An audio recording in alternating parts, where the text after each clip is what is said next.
Thanks for joining us on the program, everyone. Tonight on Beyond the Headlines, we're staying on the gale of defections that's reshaping Nigeria's political map. From Enugu to Bayelsa, governors are crossing over. The PDP appears to be bleeding, and the APC seems to be gathering new converts by the day. And it's happening just weeks before the opposition's crucial convention in November, which, by the way, is being contended in the court. But why are they all trooping to the APC? Is this about conviction, convenience, or simple political survival? My guest tonight has never been afraid to speak his mind. A businessman, media executive, and former senator representing Bayelsa East. He also recently moved to the APC. You know him for his trademark candor and his old TV sign of "I am Ben Moribros, and I just want to make common sense." Well, tonight, we want to make political sense. Senator Moribros, welcome to Beyond the Headlines. Thank you very much. How you doing? Great. You said this defection isn't about politics, but progress. What exactly would you say tipped the scale for you, and why now? Well, first of all, I've known President Tinubu before he became Governor Tinubu. He's been my friend for many, many years. Before he ran for president, I had a conversation with him. And I asked him specifically what he would do as President of the Federal Republic of Nigeria. I also asked him, I said, Mr. President, you're going to have 42 ministers or 36 ministers of state. How are you going to run the economy of the country with 42 people you don't even know? He said to me, and I quote, "I only need 8 people to run Nigeria. It'll be my dream team." Those are my words, not his. My dream team. And he chose the right people. And these people he have chosen, brilliant, intelligent, have made a difference to the economy. He also shocked me on his first day in office when he said he would deregulate and float the currency. Those 2 measures have made a big difference to our economy. When he took over, we were owing, it was about 97% of our earnings was spent on debt service. Now it's about 60%. I don't have the right figure. Inflation has come down. The Naira has stabilized. So I think he's done an incredible job. So I challenged him on these issues. And on every point that I raised, he gave me an answer. 2 years later, he did exactly what he said he would do 2.5 years ago. So me supporting President Bola Tinubu is a promise he made to me. I have great admiration for him. He's done exactly what he said to me in a private conversation that I had with him. And therefore, I'd be crazy not to support him since he kept his word on every single thing he said he would do. So that's the reason I'm supporting President Tinubu and the All Progressive Congress. Senator, it sounds more like a personal chemistry rather than ideological alignment.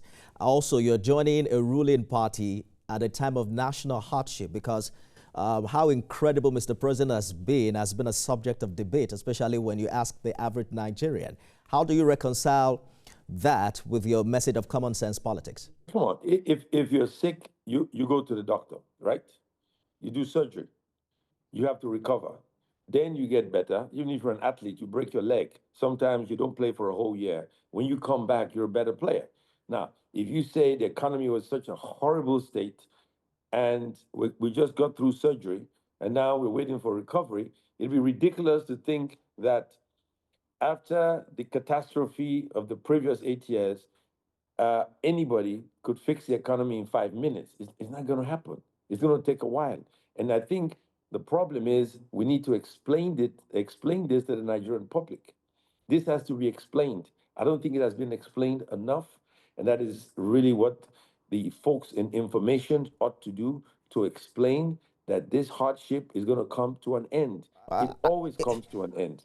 A lot of explaining has been done, really, because this narrative isn't strange. But the reality is that many Nigerians are hurting under the same reforms that you're praising the president for. Full subsidy removal, forex unification, rising inflation.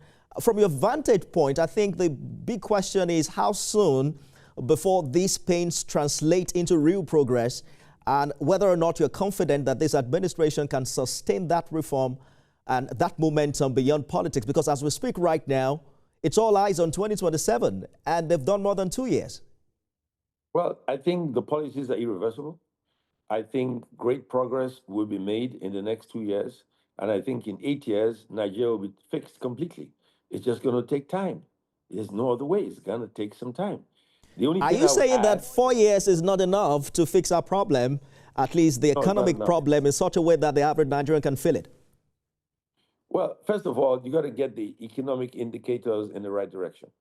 And they're in the right direction. Inflation is coming down, your currency is stable, so you can predict what you spend and how you import or export, because without stability, and then you have to create a destination for foreign investors and you have to create security. Look, he's made the right appointments, but there's no way you can transform a nation of 250 million people with the chaos he inherited and turn it around in 2 years. It is impossible. But if you try, you may succeed. If you don't try, you will never succeed. That is my philosophy. That is his philosophy. And I truly believe we are on the right track. Foreign investors will come in. Take the National Security Advisor. It was chaos with Boko Haram. Now there's a sense of containment. The National Security Advisor has done a great job with containment. The military has done a great job there. It'll take a while. The incidents of kidnapping and all that kind of stuff that was so pervasive in the past has slowed down significantly. Inflation has come down significantly. The currency is stable. You heard it before, you're hearing it from me. I'm telling you, this administration is on the right track. Infrastructural development is moving fast. For instance, the Calabar Coastal Road, that'll take a while. So, in building that road, there'll be some traffic jam. But once the road is complete, you can go to Calabar in 5 hours, 6 hours, 8 hours. Then there's going to be a rail system. Then the road from Maiduguri. So these are things that take time. I'm supporting him, one, because he made a promise to me. He's kept his promise. I've known him for a long time. He did a great job as governor of Lagos State, turned into the fifth largest economy in Africa. That is no coincidence. Now he's doing the same for Nigeria. I believe in what he does. I believe in what he says, and I'm supremely confident. I'm supremely confident that we will overcome these difficulties we are faced with. And All first of right. all, I hear you if people clearly. And Mr. President also ran on the mantra of renewed hope. It's just that it gets to a point where you have to be able to convince Nigerians who are saying they haven't seen that body language, even from government itself, to cut cost and then to also live the kind of life that they are living right now, to show that they understand. But let's talk about you for a minute, because some see this move as a political comeback strategy and not conviction. What do you say to those who believe Ben Moriburu simply went where the power is? It's never been like that. I got a reputation. I've never done that in my life. So why am I going to do that now? I'm 69. People say they're going to the center. Center to do what? If you're a local government chairman, what's the difference between why didn't you run your budget as local government chairman, a governor, or a senator, or make laws? People say that all the time. I have no time to respond to silly people like that. I am who I am. When I decided to move to the APC, I told no one. I didn't consult anybody. That's why it never leaked. I But never if told it's anybody I was about moving to APC. if it's about reform and vision, couldn't you have championed the same ideals from within the PDP, especially as one of its most articulate voices? First of all, you need political power to make those reforms. When I was in opposition against Buhari, I raised all these issues.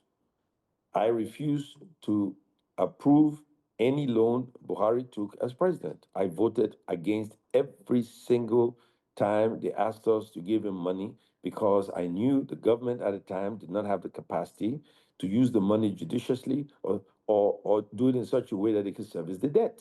They didn't have the capacity. So why would I vote for any government that didn't have the capacity to do that?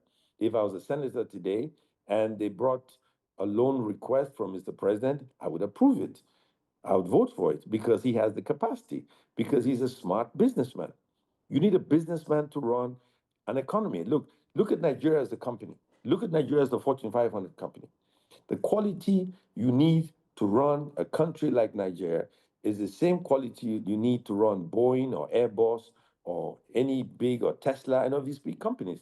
If you are not qualified as an individual to run a Fortune 500 company that makes half a trillion a year, $750 billion a year, you're not qualified to run Nigeria. You have to understand. So is Bola Tinubu qualified to run a Fortune 500 company? Yes. Is he qualified to run a complex economy like Nigeria? Yes. And if he can run a Fortune 500 company, then he can run Nigeria. If he can run Lagos, he can run Nigeria. Many people have run Lagos, but very few people have done it the way he did. I have faith in him. I support him. And I make the distinction. I support President Bola Tinubu. Him. Now, there's some people I don't support, but him, I support. It sounds like if President Tinubu leaves the APC today, you are going to leave as well. Well, I'm going to have a conversation with him. Hopefully, he doesn't leave. So if we leave together because he's a genius.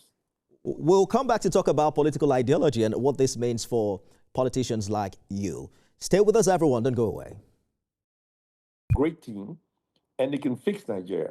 So it's not about whether I dislike PDP or AD or whoever it is. I like what I'm seeing. I see the future. I'm available if they need my help, but I'm not in office. I'm not a senator. I've not been a senator for 8 years. So I'm not running for office. But you're not saying that it's a coincidence that you left at the same time the Bayelsa State governor also left the party. Bayelsa State governor is a very, very, very dear friend of mine. He's leaving for maybe different reasons, but you're interviewing me, not him. You're asking me why I'm leaving. When you speak with him, ask him why he's leaving. But he's a great guy. Bayelsa, I'm sure, and him, they have a great reason why they're leaving. You're asking me, and I'm telling you why I'm leaving. Everybody has a different reason why they leave office or why they join different political parties. I'm asking because you made it sound like a sole decision, but it's looking like you moved the same day or around the same time that the governor also announced his resignation from the PDP. But let us talk about Bayelsa politics for a bit, because unlike Delta, where the entire PDP structure collapsed into the APC, we are hearing that former governor Seriake Dickson saying that he's very much with the PDP, even going ahead to criticize the movement, the mass movement into the APC, calling it a danger for our democracy. What do you make of that, and how do you see it impact on politics in your state? First of all, you started this interview by talking about a one-party state, and you're talking of democracy. Now, Dickson is promoting democracy by staying in PDP and criticizing the movement of his friends from PDP to APC. It's democracy. He has a right to stay in PDP. He doesn't have to move to APC. If he's happy with PDP, stay with PDP. If he has a right to be in opposition, he has a right to his voice. And I think I should commend him for what he's doing. I got no quarrel with anybody living in any world they choose to, any political party they choose to. He's a great guy. He's a great friend of mine. And just because I'm in APC and he's in PDP, is not going to stop our friendship. And sometimes when I go visit him, the debate might be very exciting. So I think he has a right to do it, and he should continue to stay in PDP and fight for what he believes in the People's Democratic Party. The PDP had about 11 states in 2023. That number has now come down to 7. Would you still like to see your former party survive? Or you think this is the beginning of what many call a one-party state, because we are also hearing that more governors would follow in the coming days? I have no interest in political parties. I have only interest in the ideology of what they represent and the people who lead these institutions. I have no interest. A political party is a gathering of like minds. And if I disagree with those like minds, then I go to where I can see or talk to people who I can relate with. I like free enterprise. I like smart, intelligent people. I'm surrounded by people who are not so smart. What am I going to do with them? If I can be with very smart, intelligent people and I can have a conversation, and I think I'm in the 22nd century. Look, we're in the Senate, as an example. We're on the floor of the Senate. You meet people on the floor of the Senate who think they're in the 16th century. You meet people from the 17th century.